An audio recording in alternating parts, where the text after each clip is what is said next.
Hello everybody, welcome to Chester Studios, my name is Magnus, and as many of you guys know, LEGO has produced a lot of licensed LEGO themes, and well, there are a lot of licensed themes that are on the shelves right now. Well, there is one thing a lot of people have complained about these licensed themes, and that is the licensed sets are really expensive, and well, a lot of people say that they're a little bit too overpriced and that they're not worth the money.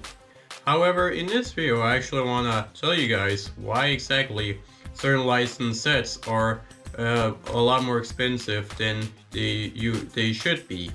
And well, I'll also tell you guys how I determine the value of a LEGO set, because I determine the value of a LEGO set in a pretty interesting way, I have a feeling. So I think I'll just cut straight to the chase. Why exactly are certain licensed sets so expensive? Well, the main answer is simple. Whenever you're buying a licensed LEGO set, you're not just paying for the LEGO bricks that are included in the set, but you're also paying for the license. So basically, the licensors basically get like a small percentage of the price that you pay. So that's really the main reason why you're not just paying for the sets themselves, you're also paying for the licensors. So that really is the main reason why certain licensed LEGO sets are so expensive. And I know it sucks that it's that way, but you have to keep in mind that, you know, LEGO partners with licensors and well, they want some money for partnering with LEGO, obviously. So yeah, this is just what they get for basically partnering with LEGO, if partnering is the right word to use.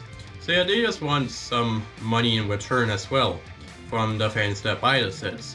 And I do understand that, absolutely. So in case you're wondering now you definitely know why certain licensed LEGO sets are so expensive. But now what I want to do is I want to show you guys how I determine the value of a LEGO set. So a lot of people determine the prices of a LEGO set via something called price per piece ratio. And I don't really look at that because, well, how it works is basically one LEGO piece equals 10 cents. That's how much a LEGO piece costs. And well, if a LEGO set has a price per piece ratio that's over the 10-cent price per part ratio, well then it's a bad deal. However, I don't look at that because LEGO pieces, they come in all sorts of shapes and sizes, which means that some pieces will cost more than 10 cents to produce. Alright? So now what I'm going to do is I'm going to take two recently revealed story sets that will be released on August 1st, and I basically, or they haven't been released just yet, but they will be released, and I'm going to try to see if I think they're good deals or bad deals. So I'm thinking I'm going to start off with the Republic Juggernaut. So this set retails for 1,299 Danish krones, not 5 cents. So do I think it should cost that much? Well, looking at this set, I kind of feel like it retails for like at least 800 Danish krones or something like that, maybe. I mean, caveats, I think with the licensing it should cost maybe about 1,000 Danish krones or something like that. So I can always see it's a bad deal in Danish krones. Then it's €149.99. Do I think it's worth that much? Well, I think it's worth about €100. So maybe that'll be like €120 or something like that.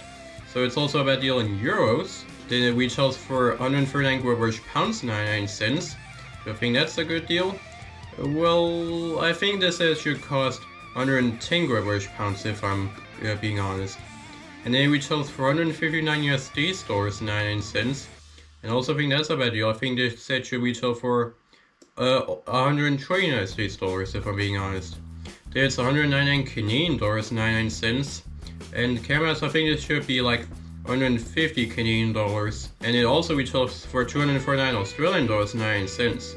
And I feel like this set should have been around 200 Australian dollars. So as you guys can see, I do think this set is a little bit too expensive than it should be. Let's look at another example. This is the Battle of Felucia Separatist MTT. And this set actually retails for the same price, which is kind of funny. Not sure how that's possible. But anyways, what do I think this set should be priced at? Well, honestly, I think this set should be priced at around maybe 1200 Danish krones.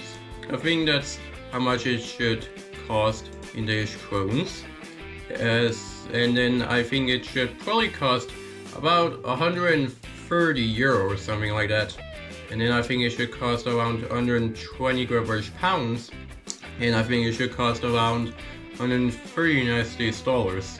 And then I think maybe it should cost about 270 Canadian dollars. And then maybe I think about 210 Australian dollars. And now how I'm determining these prices is basically look at like how much a certain Lego set costs in a country and think, okay, maybe this will be appropriate. So that's kind of how I decide on the pricing of these sets. So as you can see, I do think both of these sets are a little bit too expensive even for a licensed set. And now if I would guess how much money the licensors get from any sales, I think they get around 90 Danish krones, 10 euro, 9 British pounds, 10 United States dollars, 12 Canadian dollars, and 15 Australian dollars. That's how much I think the licensors get from any sales. But I for some reason feel like Star Wars sets have always been kind of expensive. Like, maybe Star Wars just wants more money for some reason. I don't really know what's up with that actually. So I guess Star Wars sets will always be a little bit too expensive than they should be, even though they are licensed sets after all. But anyways, that was basically it for this video where I tell you guys the main reason why licensed Lego sets are so expensive. And also did showcase that 2 of the new Star Wars sets that will be released on August 1st are a little bit too expensive than they should be. So yeah, I do think they are a little bit too expensive even for licensed sets. But anyways, that's it for this video. If you like this video, make sure to leave a like, and be sure to subscribe to Studios on YouTube, and hit that bell notification button so that you'll get notified whenever I upload a new video. So that's it for now, and I'll see you next time. Bye bye.